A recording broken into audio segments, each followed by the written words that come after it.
welcome back. Now, today I have the pleasure of sharing the story of Nancy Giles-McIntosh. She's actually a retired nurse who was called back in to help deal with COVID-19, and she's got an incredible story to share with us. First off, Nancy, thank you so much for joining us. How are you doing? I'm doing well, thanks. Thanks for having me. Absolutely. Now, let's get right into it. Talk to us about that moment when you get that phone call asking you to come back and help out during COVID-19. Well, it certainly wasn't something I was expecting to get. I don't think any nurse, retired or otherwise, would be expecting to get a call to come to work because we're worried about an influx of people from COVID-19. I have to be honest, there really wasn't a whole lot of hesitation. There were other factors I had to consider before I gave them a yes, but the yes was actually pretty quick. There is risk involved either working in the critical care setting or at the COVID centers. But for a lot of nurses, it's something that's just you're ingrained with it. And it really was difficult to say yes. And when you started hearing about coronavirus, we obviously have been hearing about this little by little since December, since January. Did you expect it to hit us at such a global scale? Absolutely not. When I first heard little tricklings of information, it was okay. This is something that's happened overseas. They'll get it under control, and we won't have to worry about it. Little did we know that it was already in the country, and that the spread was fast and furious because we really didn't have a whole lot of advanced warning, and we are living with the result of that. I know you're actually located in London, Ontario. What's the situation like specifically where you're working right now? Well, I'm at the assessment center, so we see people who, for the most part, have symptoms of COVID. Initially, those symptoms were cough, fever, shortness of breath, difficulty breathing. Now there's been so many other symptoms, common and not so common, that pretty well the majority of the people that go through the assessment center, at least in London, end up getting swabbed. To keep things under control from a long-term care point of view, the public health made the decision to swab all the residents of long-term care as well as the employees. So we had quite a few coming through the assessment center initially. Well, I'd say probably over the last 2 or 3 weeks. It's been fairly busy because whether someone was symptomatic or not, they were coming in to be swabbed. And now walk us through that process. How easy is it for someone to get a test if they think that they do have the symptoms? I can only speak for London because not every city runs the same way, but in London we have two drive-up areas in two different parts of the city. So someone comes and drives up in their car. They're greeted by nursing and registration staff, tell them what their symptoms are, what their concerns are, and then if it's deemed that they suspect possibly they have that, they will be brought in and told to park, and then we use their phones, and actually they're given an appointment time right in the parking lot, so as soon as there's space available, they are called into the building. That just stops the lineups and not having to worry about the physical distancing. So once they come into the building, they're registered, and then depending on how busy the center is, there's either seating where they're seated 6 meters apart or 2 meters apart. Then they're called and they're assessed by nursing staff.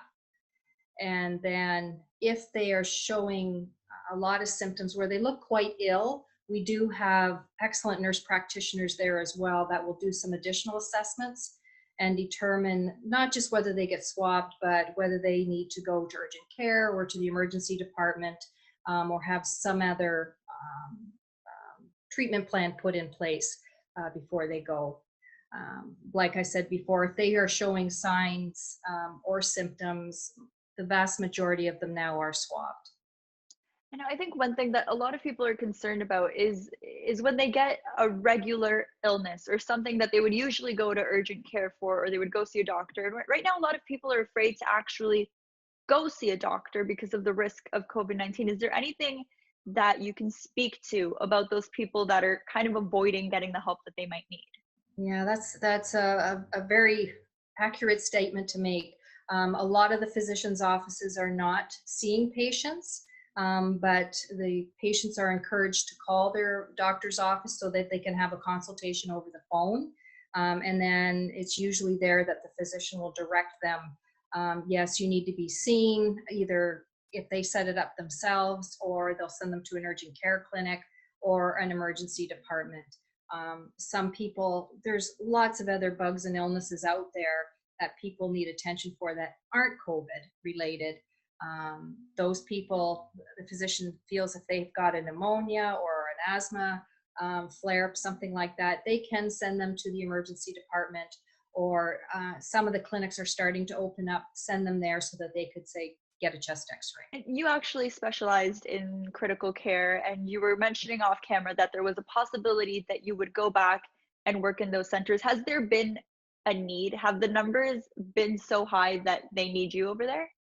In London, fortunately not. Um, the um, the need for additional resources in the critical care setting would have been huge, and there was a lot of time and energy put into preparing the intensive care environment for an influx of ventilated patients. Fortunately, we haven't had that huge influx. I can't give you the numbers today because I don't know what they are, but we didn't get nearly as many patients in the intensive care unit requiring mechanical ventilation as we first anticipated, having heard what happened in China, in Italy, and some of the other countries around the world. So from that perspective, we've been very lucky, and I can only say it's because people did what they were asked to do. They stayed home.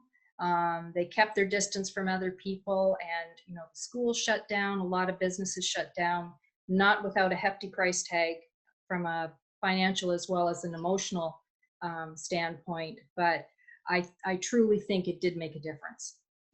And now that everything is opening up, we're in phase one of opening up in Ontario. The weather is getting nicer. People are wanting to step outside. Is that concerning on your side, thinking about maybe a second increase in numbers? I think that potential always exists, especially because the summertime is a time for barbecues and time around the fire pit and time at the beach and gatherings, that sort of thing. So that risk always exists. From what I've been seeing going out the last couple of days, which hasn't been a whole lot lately, I still think people are being cautious. You will always have those people that don't take the proper precautions and just say it's not going to happen to me, and maybe they won't get sick. But being in the assessment center, I've heard stories time and time again how it was ignored, and the lateral spread amongst family and friends was pretty impressive. Is that something that you've heard a lot? Because I know a lot of people, even for Mother's Day, were thinking about getting together with families. Is that something that you really have been seeing? I think as the weather gets better, it's going to be more difficult for people to stay apart, Mhm. because when the weather was crummy and cold and snowy and rainy, it's a little bit easier to justify staying in the house and staying on your own. Now that the weather's much better, I think a lot more people are going to push the boundaries a little bit more, Mhm. for And is sure. it more of a community spread, or do you think it's staying within families and friends? Oh, good question. Hmm. I would have to. I don't know the answer to that. I think that there has been spread in the community because of family and friends getting together. So, say the daughter of one family gets together with 4 or 5 of her friends, and one of them has it, and the rest of the group gets infected. Plus, she brings it home to mom and dad. Plus, those that are infected in the group take it home to their families. That's where your lateral spread comes in. And public health is doing all the surveillance and stuff. Whether they're seeing a direct connection, I don't know the answer to that. No, but at least it's comforting to know that if it is happening between friends and families, all we have to do is make sure to actually stay home and limit our contact with other people, and then hopefully there could be a decrease. Are there any other recommendations or tips that you would give to our viewers in terms of what to do these next few weeks to continue to control the spread? Well, like we've been saying from day one, wash your hands, wash your hands, wash your hands, cleaning your touch surfaces down. I see a lot of people out in the community in mask, which is good if they feel that they can't keep the physical distancing or they have pre-existing problems that put them at higher risk, for sure. The only thing that disturbs me a little bit is the use of gloves. People are using gloves, which in a particular business, if that's what you feel comfortable with, is fine. But if you're coming from your home, from your car, going into the store with your gloves on, coming out of the store with your gloves on, going back into your car with your gloves on, grabbing your keys, grabbing your cell phone, really it's a false sense of security, because all those germs have been transferred onto your gloves. So if you're going to use gloves, use it at your destination and dispose of them when you leave your destination in the proper receptacles. A lot of people have just been tossing it, and that's not good either. So Absolutely. I was I'm about a to touch on big that. Yeah. person. Everyone, you see PPEs, masks, gloves everywhere on the ground. And I think that's just as bad as any virus because you're damaging the environment. I totally agree. Totally agree. Absolutely. Well, Nancy, before we let you go, is there any message or something that you'd want to share with our TLN viewers?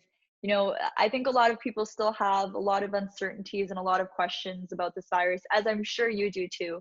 But Mhm. I think they would love to hear from a nurse specifically some sort of message regarding coronavirus and a little bit of reassurance, hopefully. Well, I know there's a lot of people working on a vaccine and helping people in any way they can. So, major shout out to the frontline workers, those people that are in the thick and thin of it. And it's not just healthcare workers, there's plenty of other frontline workers that have made huge sacrifices over the past couple of months. It's, be cautious, listen to the scientific evidence. We will emerge from this probably with a new norm, but I like to think as a people we will be better because of it, so that we never get caught in a pandemic unprepared, and heaven forbid, if anything, be able to prevent another pandemic from happening. Absolutely. Thank you so much. And thank you so much as well for all the work that you're doing over there in London. I know it's not easy, but we will get through this and it is greatly appreciated everything that you and your colleagues are doing. Well, thanks very much on behalf of everybody. We do it because it's what we love to do. And did we think that 2020 being the year of the nurse, this is what that would mean? I don't think so. Not in a million years. I don't think anybody thought 2020 was going to be like that. But if everybody continues to do their part, we will all be okay. Absolutely. Thank you, Nancy, once again. Okay, take care.